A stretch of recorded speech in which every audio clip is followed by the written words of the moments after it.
The Wolverine. We comparing the Wolverine to Alan Partridge? Yes, I was. Indestructible. It'd be amazing if the Wolverine just got his blades out and went, aha! This is basically Logan, the Wolverine, in Japan. So it's based on a comic book series from the 80s where the Wolverine got caught up in Japan, in the world of the samurai and yakuzas in Japan. And in movie terms, it's actually after the events of the last X-Men movie, X-Men The Last Stand. Yep. I know that wasn't the last X-Men movie, but the last present-day X-Men movie. But really, it's a standalone film. I mean, there are some X-Men references in it, but it's certainly not Wolverine working with the team again. He's a lone warrior. I want to say lone wolf, but that's too much. He's a lone Wolverine. He's a lone Wolverine in it. Yeah. Trying to figure out what he wants from his life as he goes to Japan to meet a face from his past. Here's a clip. So the other night at the house, when you ran out in the rain, what did that mean? My grandfather was dying. You knew he was going to die. Been sick for a long time. It wasn't his death I feared. So what then? What did he tell you that night? Mariko, why did your father hit you? I was trying to warn him. About what? What did your grandfather tell you? He told me that in 3 days, when they read his will, I will become the most powerful person in Japan. And it's had quite a well-publicised production history, this movie. There's been a change of directors, some script rewrites, stars attached who then turned out not to be attached to it, even though that's nothing compared to the history of World War Z that we were talking about earlier. The advance buzz hasn't exactly been deafening on this, and I think that might have coloured some reviewers' opinions of it because there are quite a lot of so-so reviews of this out there. And I know, it came out yesterday, so maybe you guys have seen it, and there's been some reviews on Facebook that are pretty average. I, however, thoroughly enjoyed it. It's certainly not as flashy or as gimmicky as some of the other blockbusters this year, but then Wolverine isn't about flashiness and gimmicks. He is more old-fashioned, really, and mature and no-nonsense, definitely. And this is certainly a more no-nonsense kind of a film. I mean, James Mangold is the director who made Walk the Line and 3:10 to Yuma, amongst many other things.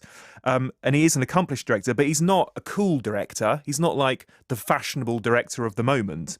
He wasn't actually even first choice to direct this film. But I think what he brings to it is a very clear, concise way of storytelling and taking a bit more time with the plot than might be a fashionable and trendy thing to do.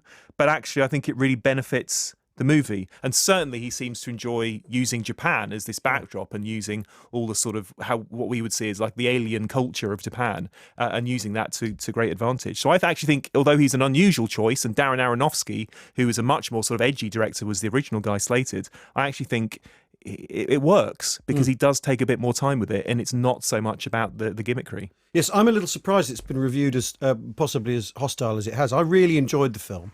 I mean, obviously, I grew up, like I said, we talked about this earlier. I grew up reading Marvel comics. Right now, I'm living in a golden age of vindication. You know, if you were a Marvel fan when you were 10 years old, Stan Lee was right, and he created incredibly interesting and long-lived characters. And you don't. And the other thing is here, you don't need to make the Wolverine gritty. You don't have to, tone his colours down the way you do Superman, because he is anyway. He kills people. That's the thing he does. He cuts them in half with his adamantium claws. So you don't need to make it any grittier. And I loved the way it started. I mean, this does not constitute a spoiler. It's in the trailer. It starts with the atomic bomb being dropped on Nagasaki, and that's where the X-Men came from. Was anxiety about the atom age breaking and the possibility of radiation and mutation, the effect it would have on people. So it's very true to the heart of, if you're a Marvel fan, if you're a Wolverine fan, if you're someone who's plugged into the X-Men,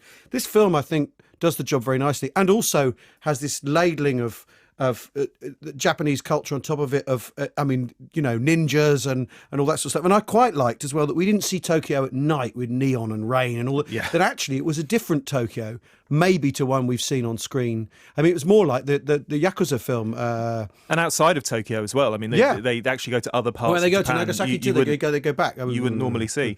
I want to tell you that. I mean, it might. Hopefully, people didn't hear that. Yeah. It might be the case that maybe if you've got children, say you've got like a 9 or 10-year-old boy, perhaps it is a little bit slow.